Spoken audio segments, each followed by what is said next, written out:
So here we have the Mitsubishi Outlander Hybrid Automatic on a 68 plate.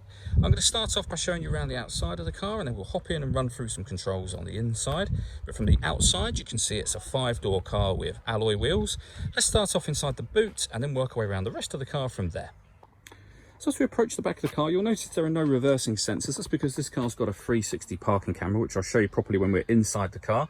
We do have plenty of boot space as well, as you can see, with a 60/40 split folding rear seat. And then underneath this tray section, the cables for charging the electric motors. Okay, so we're just going to work our way back round to the front of the car, and then we'll hop in and run through some controls on the inside. Now that we've done a full circle of it, you can see it's in excellent condition the whole way round. Just briefly before we climb in, I think it's well worth seeing the interior from the exterior point of view. There's plenty to run through on the dashboard, so let's hop in and we'll do that right now. Okay, now that we're inside the car, we're going to start with the dials. On the right hand side we have the speedometer. On the left hand side we have the gauge that will show when the motors are charging, when you're using eco mode, and when you're using the vehicle's power band, the engine as such. In the middle you can see the total miles for the car. They are 13,434, and above that it will show you what gear this car is currently in, so we're in neutral at the moment. If we back out to the steering wheel, on the left hand side we have controls for the camera, which we'll come back to in a moment, stereo controls and phone controls as well.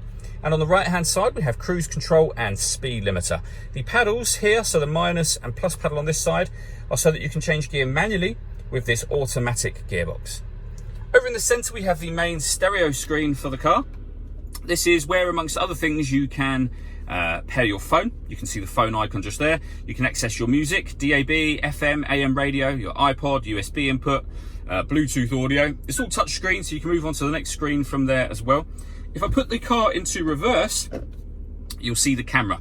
So that's the reverse camera with guidelines showing you where the car is headed in relation to the image you see on the screen. And that's the bird's eye view image of exactly where the car is parked right now. I mentioned that button on the steering wheel. If I give that a push, we now have a front facing camera and the bird's eye view, or a front facing camera and the front near side, so passenger side wheel. Another push and we'll get back to the main menu again. Below that we have dual zone climate control, so you can adjust the passenger temperature, the driver temperature, the fan speed up and down. You can determine what direction you'd like the air to be distributed in. When you're happy with those settings, the air conditioning is on when that symbol shows, and it's off if you press that button again. Or you can hit auto and the car will maintain these temperatures by taking control of the fan speed and the direction of the air itself. You can override that at any point in time you wish to put it back into a manual setting. Under that, we've got somewhere you can slot the key if you wish to. You don't have to put the key there. As long as the key is in the car, and currently it's sat just there, you'll be able to start the engine and stop it again, but you can, as I say, store it in there if you wish to.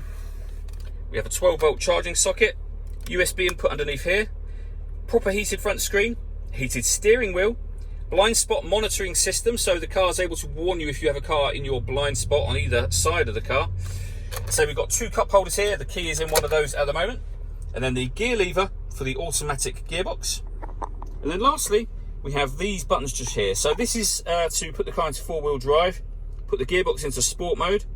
We have an electronic handbrake with auto hold function, and then driver and passenger heated seats as well. All that leaves me to say is thank you for taking the time to watch this video. If you'd like to come and see the car in person and have a test drive, please feel free to call any of our MJA sites. We'd love to hear from you soon.